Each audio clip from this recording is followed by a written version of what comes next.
Welcome, wrestling fans, to WWE Show Review on Tim Reynolds Show, as we're reviewing the Friday Night SmackDown from August 16th, 2024 in Orlando, Florida, as we would see the show start with the flashback to last week when Roman Reigns showed up to send a message to Solo Sikoa and the New Bloodline as he left a path of destruction at the feet of the New Bloodline with the huge statement made. How would Solo Sikoa respond this week to Roman Reigns? We'll have to see and find out, as we would see Friday Night SmackDown kicked off with Miss Money in the Bank and Pretty Deadly in the middle of the ring for a championship celebration, as we would see the new women's WWE champion, the Queen of the Ring, Nia Jax, be walked down to the ring and escorted like royalty, as she would come into the middle of the ring and pretty much say she doesn't like the decorations, but she also is a woman of her word after she beat Bayley at SummerSlam to win the title, and that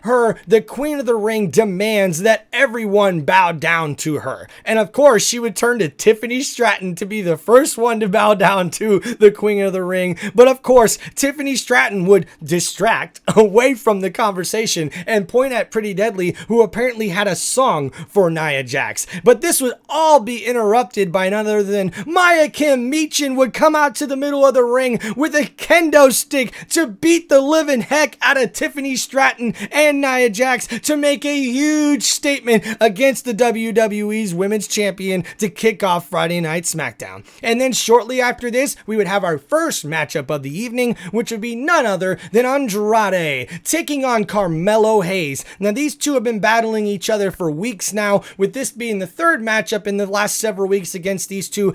After last week, Carmelo Hayes got involved in Andrade's #1 contendership match against Santos Escobar for the United States Championship #1 contender spot. Well, Carmelo Hayes got involved and cost him the match, so Andrade's looking for a little bit of revenge in this matchup, and he's already up 2-0 on Carmelo Hayes. But these two would put on one heck of a show, with showing off their athleticism off the top rope, really taking it to one another, battling back and forth before Carmelo Hayes would get the upset victory and defeat Andrade. And hey, he would rub it all in his face at the end of the match, which Andrade did not like, and these two would brawl it out after this match, as we will have to wait till next week to see what statement will be made with these two still brawling it out. And then we would see next up on the show, backstage, we would see Solo Sikoa talking to the New Bloodline member Ciampa Tonga as the one half of the WWE Tag Team Champions, as he would pretty much say that he's going to go call out Roman Reigns tonight to see if he wants the Halafala necklace, that he will have to take it from him and take it off of his chest to be the tribal chief. And we would see Ciampa Tonga acknowledge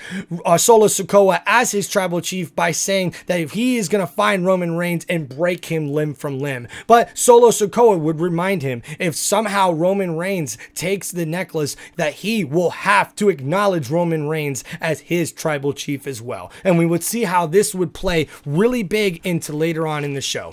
And then next up on, we would have our next match of the evening, which would be none other than Naomi taking on a newcomer, Blair Davenport. Now, these two have been at each other's throats for several weeks now, fighting back and forth, taking out one another, and now this matchup comes to a head as these two ladies would go at it, battling it out before Blair Davenport would get the upset victory on Naomi in this particular matchup. And then next we see backstage Austin Theory and Grayson Waller, as Waller is getting ready for his matchup later on in the evening against Kevin Owens that was set up last week by Austin Theory, when Waller and Theory went to go complain to general manager Nick Aldis in his office, and Austin Theory set up this matchup kind of casually, with Waller asking it backstage, "Hey, Theory, why did you get me in this matchup?" And he was like, "Hey man, what are you worried about?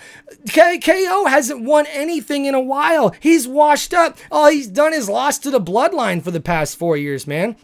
And of course, Waller's like, "Yeah, man, you're right. He is washed up. Kevin Owens can't do nothing, man. He ain't the old Kevin Owens anymore. He can't beat me." And then, of course, Kevin Owens would surprise both of these men, showing up after hearing all the smack talk, and would respond saying, "Oh, you think I'm washed up? Well, yeah, I don't think I deserve the championship opportunity. You heard me say that last week to Cody and general manager Nick Aldis. But you think I'm washed up? You think I'm easy peasy? You think I'm gonna be a really good, easy win for you out there? Well, then let's go and prove it, champ. Let's go ahead and prove him out there. And KO getting pumped up and ready for this matchup against Grayson Waller later in the evening, slapping both Waller and Theory on the chest, pumped up and ready to fight Waller later on, man. What an epic backstage interview. And then we would see shortly after this as well a tribute video to none other than Afa Noa, who received in his memory this tribute video because of his passing at the age of 81. He was one half of one of the greatest WWE tag teams of all time, the Wild Samoans, and a WWE Hall of Famer. He was also the uncle of Roman Reigns.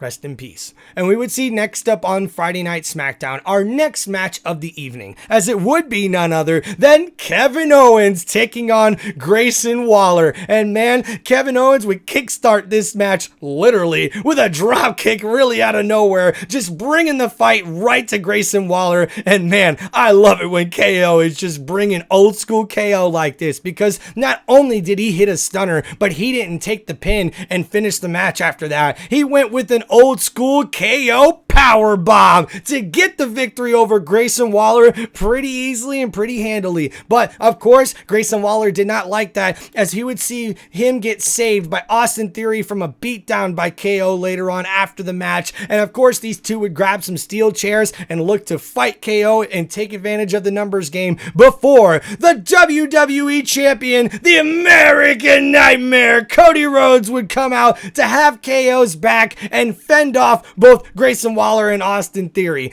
But we would then see KO make a little bit of a statement as he would pick up the WWE Championship and give the title to the champion Cody Rhodes on his chest, patting him on the back saying thanks, but really making a statement that he is ready for this WWE Championship opportunity at Bash in Berlin, where Cody Rhodes will take on KO to defend his title. Man, what a Friday Night SmackDown so far, guys, as this has been really, really good to see. But then we would see next up backstage Solo Sikoa again preparing to go face off later on in the evening with Roman Reigns and call him out, as he's saying he's going to make a statement. If Roman Reigns wants this necklace, wants this halaflala, then he will have to take it off of his chest. And man, it's getting real heated, dude. And we would see next up after this a video promo with none other than Santos Escobar, the #1 contender for the United States Championship,